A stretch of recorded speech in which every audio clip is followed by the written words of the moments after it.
ખબરથી પંચમહાલમાં ચોરીના ગુનામાં ઉકેલવામાં સફળતા મળી છે।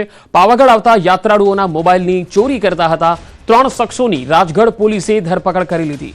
9 ફોન અને કાર સાથે પોલીસે ધરપકડ કરી છે। શાળા અને આંગણવાડીમાં પણ ચોરી કરતા હતા। 35 ગેસના બાટલા, 4 સગડી અને બાઇક જપ્ત કરવામાં આવ્યા છે। તો 9 જેટલા ફોન અને કાર સાથે પોલીસે આ 3 શખ્સોની ધરપકડ કરી છે। આ શખ્સો શાળા અને આંગણવાડીમાં પણ ચોરી કરતા હતા।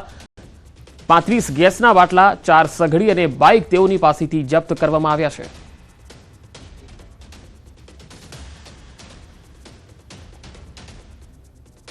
ડાંગમાં સાપુતારા ઘાટ માર્ગે પર અકસ્માત થયો। જાનૈયા ભરેલો ટેમ્પો પલટી જતા અકસ્માત થયો। મહારાષ્ટ્રથી ડાંગ આવતા હતા જાનૈયા।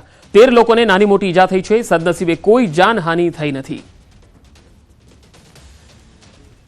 મહારાષ્ટ્રથી ડાંગ તરફ આ ટેમ્પામાં જે લોકો ભરેલા જાનૈયાઓ હતા એ જઈ રહ્યા હતા અને ડાંગ તરફ આવી રહ્યા હતા, પરંતુ આ ટેમ્પો પલટી ગયો, જેના કારણે તેમાં સવાર 13 જેટલા લોકોને નાની મોટી ઈજા થઈ છે।